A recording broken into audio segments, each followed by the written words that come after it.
Welcome to Sour Horsepower, and today we are driving a 2021 Dodge Durango Hellcat. Now, these windows are extremely tinted, so I've turned on the overhead lights, so hopefully you can see me slightly better. But we just left the dealership on our first drive to our location, and yeah, this thing is, I can already tell it's going to be a bit of a monster. Are we warmed up? We are warmed up, so I'm going to go ahead. We're in full auto mode right now, so street everything. We're going to get around this corner. We're going to see what it's all about. Are we ready? Here we go.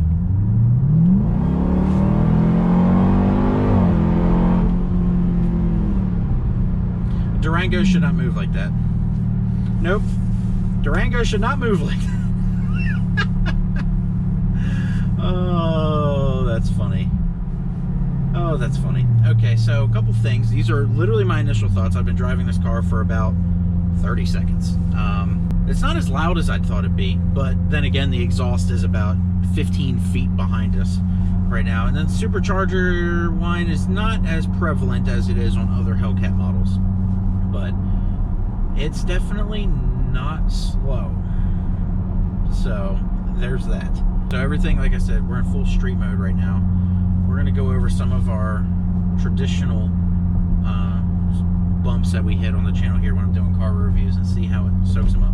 Now, the Hellcat suspension obviously is going to be a lot stiffer than the standard Durango suspension because it's a lot more sporty. But we're going to leave it in the softest mode right now, and we're going to hit this bump. I'm going to get over a lane because it's the harder side. So let's see how she does here. And not bad, not bad, totally acceptable. Still quite soft. It's not very jarring at all, but we're gonna do our driving portion here, obviously, first in the video. First, I need to turn down this heat because, oh my gosh, I had it set to 85, burning me up in here. But yeah, we're gonna do a driving portion first, and then we're gonna find a nice spot to park. It is extremely windy out today, so I'm gonna try and find an area where the wind isn't too bad so I can talk about the vehicle. But so let's just get into the vehicle specs a little bit. 710 horsepower, like 645 pound-feet of torque, maybe 650. Doesn't really matter. It's a lot.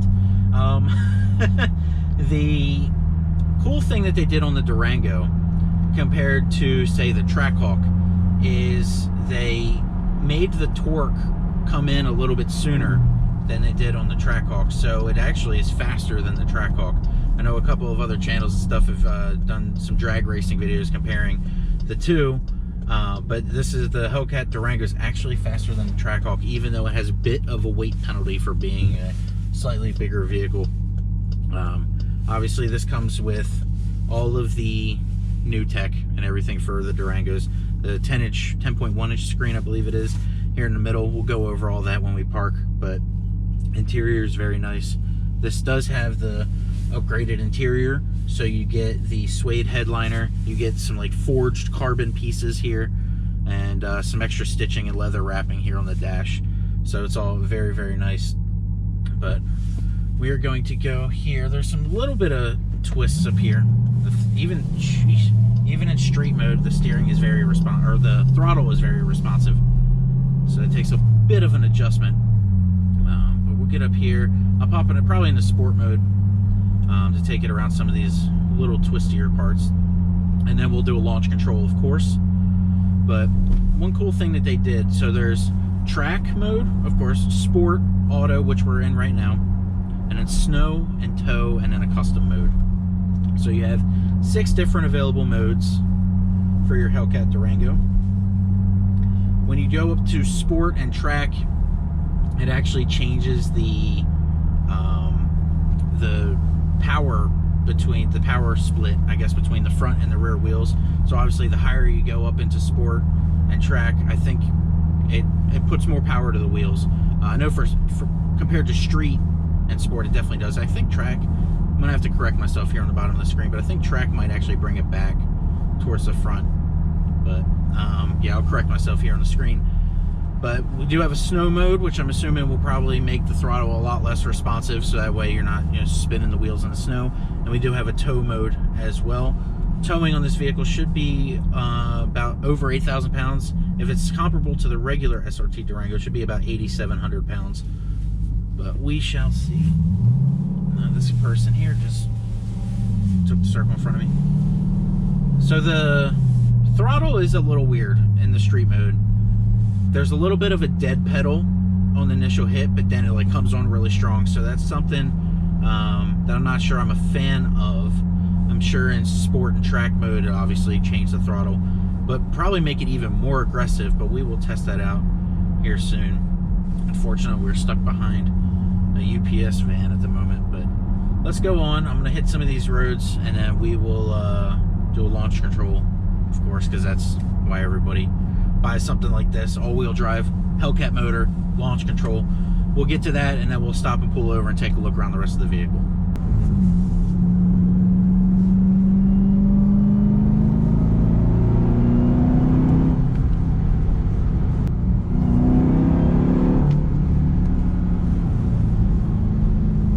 So here we go. Unfortunately, I don't want to do it across this bridge because there's a bunch of people here. So it's in sport mode. See how it handles the bridge. It's definitely a little firmer. Definitely a little firmer in sport mode, as expected. The suspension is still kind of floaty, even in sport mode. Doesn't really feel as planted as I thought it would, but we'll go up to track mode and see how that stiffens everything up. I think it might be time for a launch control. Just did a four-wheel burnout. Oh my God.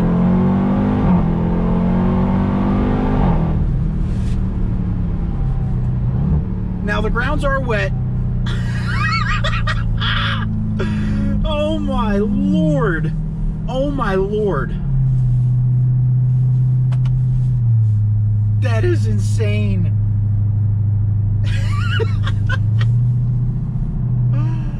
Oh my gosh. So track mode when the grounds are wet with launch control.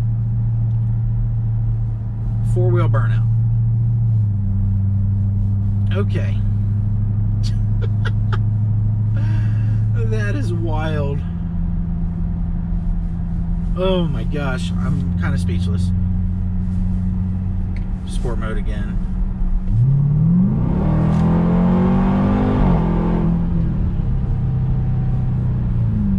This thing is wild.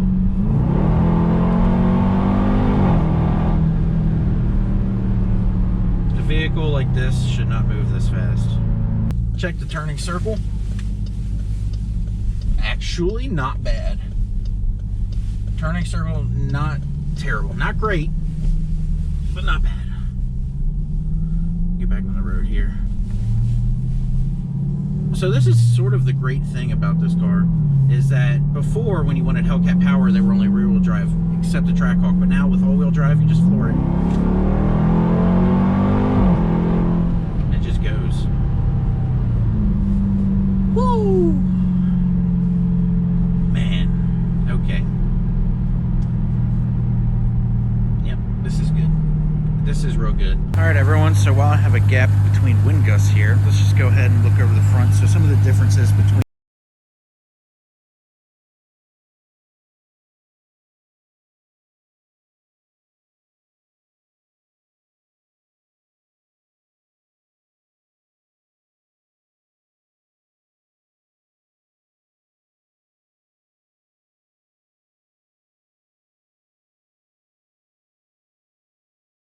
course, up front, your famous SRT Hellcat logo.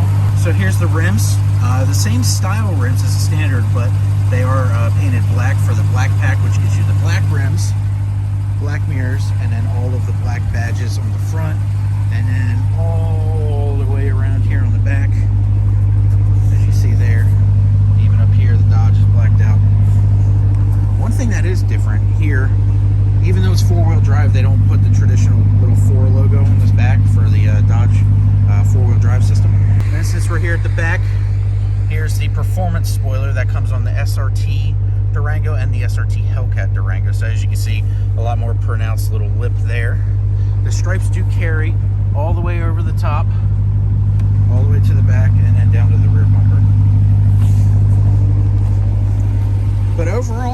still just a Durango.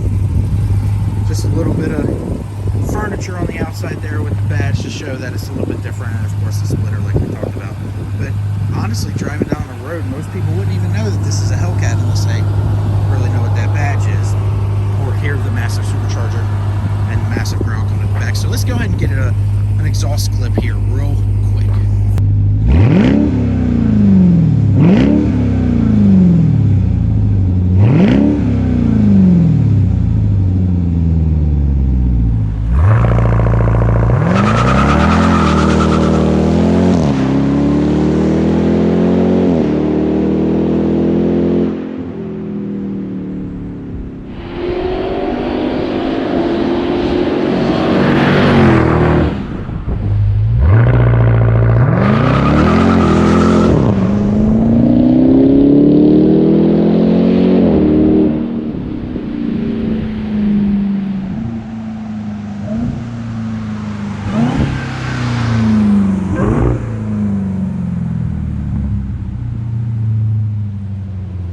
Alright, so as we traditionally do here on Sour Horsepower, let's take a look at the window sticker.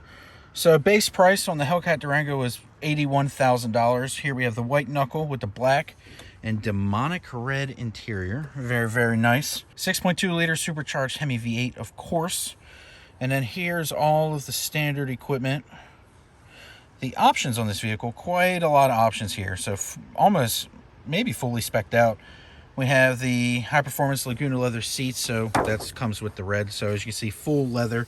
It doesn't have the suede or Alcantara inserts in them.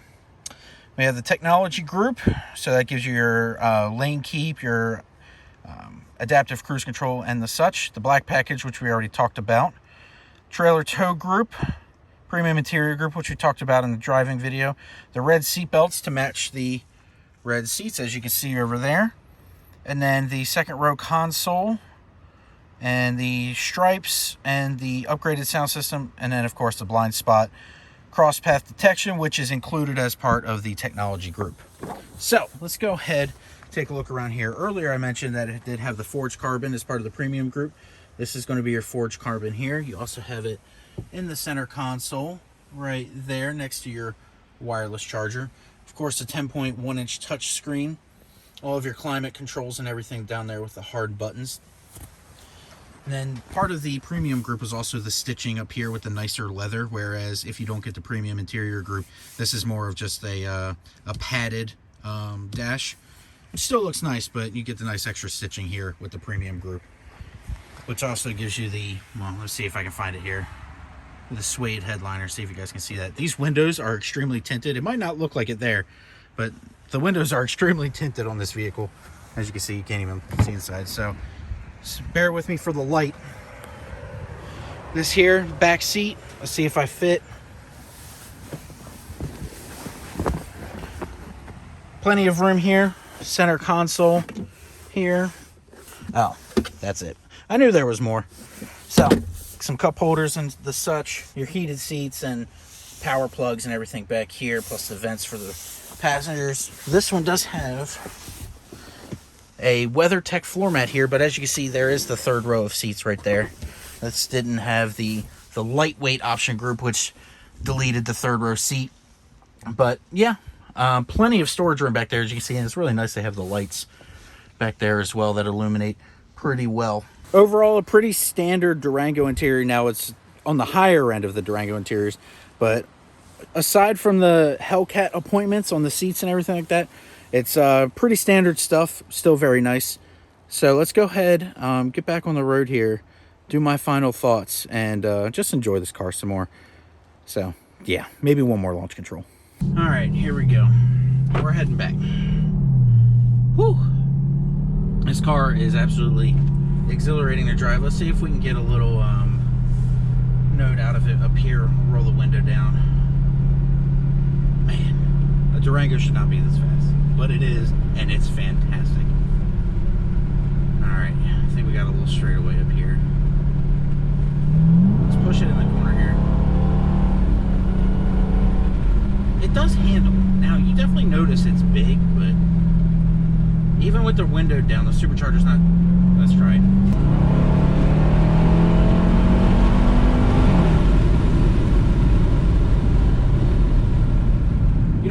much supercharger as I thought you would. They definitely toned it down. Whatever sound thing they did with the supercharger, it's definitely been toned down compared to a standard Hellcat, or previously I had a Hellcat Red Eye. It's nowhere near as loud as that, but man, I'll tell you what, it is comfortable. The seats are comfortable. Yeah, it's their suspension's good, even in sport mode. Riding around in sport mode right now, still quite comfortable. Let's hit this thing one more time. Yeah, completely comfortable.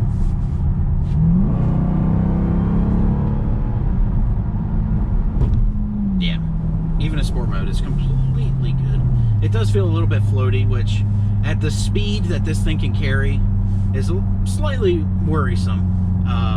But that's a weight thing. This thing probably weighs 5,500 pounds, if not slightly more. So it's got a lot of weight to carry. It carries it well, but it's almost something that it can get you in a lot of trouble if you're not paying attention, like with the amount of weight that you're carrying.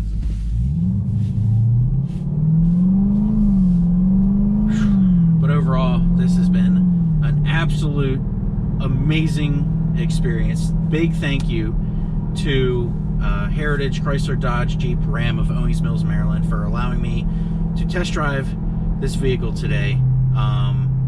It makes me a lot happy. If you don't know, actually I don't know if I said it on the channel yet. If you're still watching this video, you'll know that I have ordered an SRT Durango, not an Hellcat. I've ordered an SRT Durango for daily. So this has been a nice introduction. It might have ruined my experience to come here in the regular SRT Durango, but for a daily, I think the SRT is probably the sweet spot. This is slightly too aggressive in my opinion. Everybody has their own. It's slightly too aggressive to daily. One, you can get yourself in a lot of trouble very quickly with the amount of speed it can carry, but the throttle response and everything is just a little bit too much for a daily. So we'll obviously, when we get the 392 Durango in on the channel, we'll be able to compare them. I'll go back and watch this video and see if my thoughts carry over between the two vehicles. But man, this thing has been amazing. The four-wheel burnout on the wet pavement is just wild. And again, this vehicle is for sale. It was just traded in. So if you're interested in a Hellcat Durango right now, while you're watching this video, you know, beginning, or what is it, December 8th, 7th, 9th, somewhere in there. Not really sure what day it is, but if you're interested in this vehicle here in particular, give Heritage Chrysler Dodge Jeep Ram of Owings Mills a call. They're my sales guy, Kevin Howard, his stuff will be, his contact information will be in the description below. So if you want this vehicle, go buy it. It is definitely worth the penny, or every penny that you have to get into something like this. And they only made them for 1 year. 2021 was the only year. They don't make these anymore.